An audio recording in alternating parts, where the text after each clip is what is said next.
Rudy, let's take a look at a couple of stories in the news today, starting with the big vote, of course, which has begun today.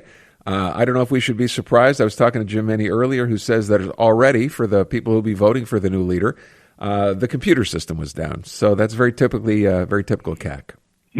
Yeah, so it's going to be very interesting. Vote has started.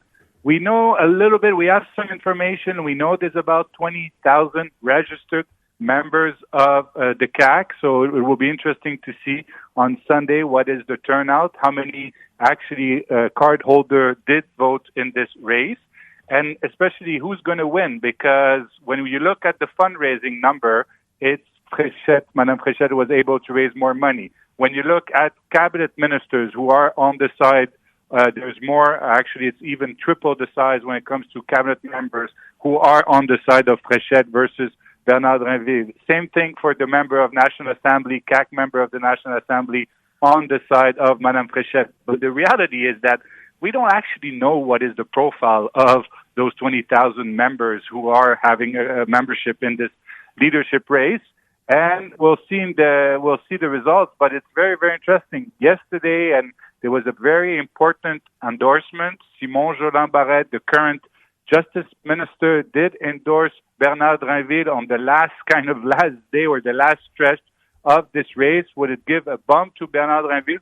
That will be interesting. And also some information. Bernard Drainville and his people are saying that they have more youth people on their side. So we'll see if it will be a tight race or not. We'll know the results on Sunday. There's going to be a convention in Drummondville, and that person, either Monsieur Drainville or Madame Fréchette, will be the new Premier of Quebec. So a couple of questions. Number one, with this this last-minute sort of support for Bernard Drainville, including from Simon Jolin-Barrette, what do we take that to mean? Look, it's very, very interesting because Simon Jolin-Barrette is very, very well respected in the CAC.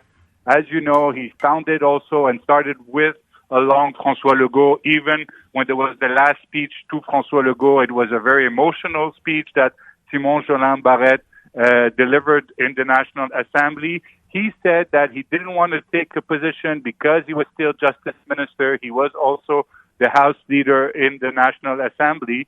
He did say that he served François Legault and he believed that Bernard Drainville is the person that would kind of continue the same in the same spirit. Don't forget that he's also the father of Bill 21, and that's something that Bernard Drainville has also pushed a lot.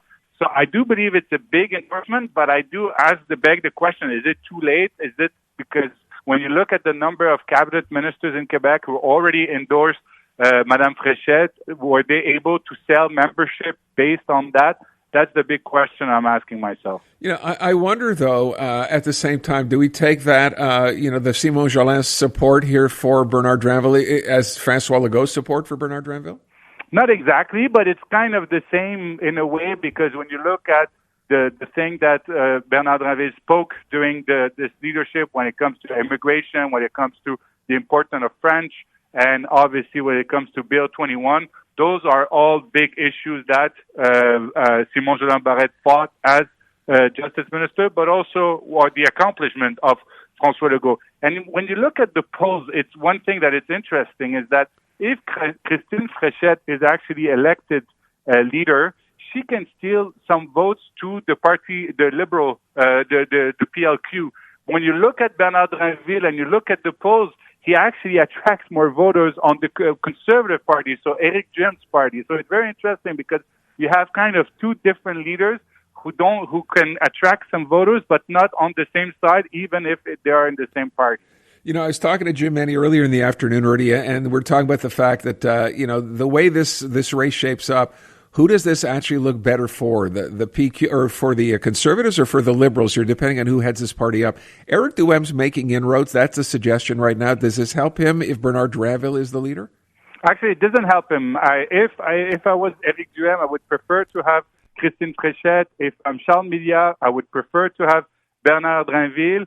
And when it comes to the PQ and Paul Saint-Pierre Plamondon, the interesting thing is that both Madame Fréchette and Mr. Drainville are both former sovereignists and members of the PQ, so he will kind of have the same attack on both those contestants. So it's going to be interesting. But if you're a member of the Liberal Party of Quebec, you would prefer to have Drainville. You would have more ammunition to go after Monsieur Drainville than Madame Fréchette. You know, I wonder too if that's the case. Right at the end of the day, does the losing candidate here stay with the CAQ and run in an upcoming election, or in the cases like a Bernard Drainville, you mentioned people know he's a former Péquiste, does he maybe consider leaving and joining them? I don't think, but the question is, it's going to be very hard for Madame Fréchette to actually, if she wins, who is she going to put around the table, at the cabinet table, and under which portfolio, which responsibility? Does she, for example, keep Simon Jolin Barrette as finance minister? Does she appoint Bernard Drainville? She already said that she would keep Bernard Drainville at cabinet, but which position? That would be something. And one interesting thing we also learned that a lot of political staffers, political advisors that are currently working for the CAQ and in the CAQ government actually supports more Bernard Drainville than Christine Fréchette. So it will be also interesting who's going to be chief of staff to which ministers, knowing that a lot of them didn't support her and supported him. By the way, just as a former insider, how many of these supports that come are with jobs attached perhaps to them? Like, if you give me your support and I become the leader, I'll give you a minister of this or minister of that. Is that part of the conversation? Sometimes you just want to kind of do a little balance. Obviously, people who endorsed you and were on your side, you want to obviously keep them close. But because there's going to be an election, because there's going to be a big fight, normally what you want to do, the first 24 to 48 hours, you want to reach out to the people who didn't vote for you, because you have to make sure you keep the unity of the party and that you're able to all be together in a future war room in a general election. So it's very, very, it's a tough call to basically, yes, your natural reflex is to reward the people who were on your side. But if you do that too much, you can push some people, and maybe some people will say, I'm not running again, for example, or even decide not to serve at cabinet. All right, let me move on from that. Liberal Party of Canada, they have their convention in Montreal, as it turns out, this weekend. You're right, good timing. We have a Terrebonne by-election coming up. Yes, it's going to be very, very interesting. It's a perfect timing because the Liberal Party of Canada is having the convention in Montreal. It starts on Thursday. It's going to be Mark Carney's first convention as Prime Minister, as leader of the Liberal Party of Canada. But at the same time, as you know, there's going to be a very, very important by-election on Monday in Terrebonne. So guess what? I believe all the volunteers who are going to be and all the delegates who are going to be at the convention starting on Thursday, I'm pretty sure a lot of them, you'll see them in Terrebonne, knocking on doors, helping and supporting the Liberal candidates. So there will be a lot of manpower for the Liberal camp in Terrebonne this weekend, because this is a very important election. If Mark Carney is able to secure and keep this seat, he will have de facto a majority government. So what are you hearing as far as that's concerned? So we know that Yves-François Blanchet came out, talked about the high-speed rail, but in the battle for Terrebonne, what's happening right now? I do believe that it's not a battle between the two candidates. It's actually a battle between the two leaders.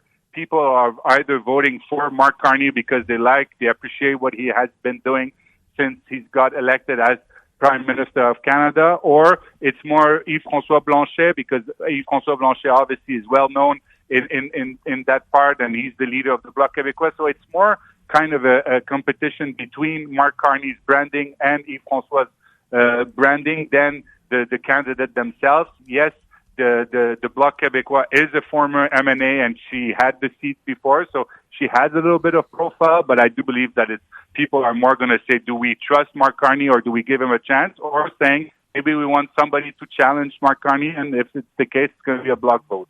Okay. Where do you see it going, by the way? If I ask you who you think is going to win that vote, a very hard question to answer, given it was a one-vote margin last time. Yes, but I do believe in an advantage for the Liberals, just because when I look at the polls and I look that people are still on the side, even in Quebec, on Mark Carney, I do believe that he has an advantage compared to the Bloc Québécois. Okay. I did want to ask one last question. I thought I heard this last week, although I was home with a cold, so I might have had a delirious dream. I heard someone mention that there are potentially 7 floor crossers still to come from the Conservatives to the Liberals. Did you hear that? I heard 10, but I'm not sure 10, it's true. Even better. Yeah, I think it's Joël Denis Bellavance from La Presse who said it with Vachi on CTV, but I'm not sure. I did hear the number 10. I was surprised. 1 or 2, maybe, but 10 would be a huge, huge number, and I don't believe you could keep a secret that big in Ottawa of having 10 MPs talking to the Liberals without anybody knowing about it. Okay, we shall see. Rudy, thank you so much. Appreciate it. Unmistakably Canadian. It's the music that raised you. The artists raising the bar. Hi, this is Brian Adams. Hey, my name's Brett Emmons. I'm from the Glorious Sons. Hi, I'm Nelly Furtado. Made in Canada. The station that champions Canadian music. Loud, proud, and all yours. No passports required. Just press play. Tap into Made in Canada now on iHeartRadio.ca Or the free iHeartRadio app.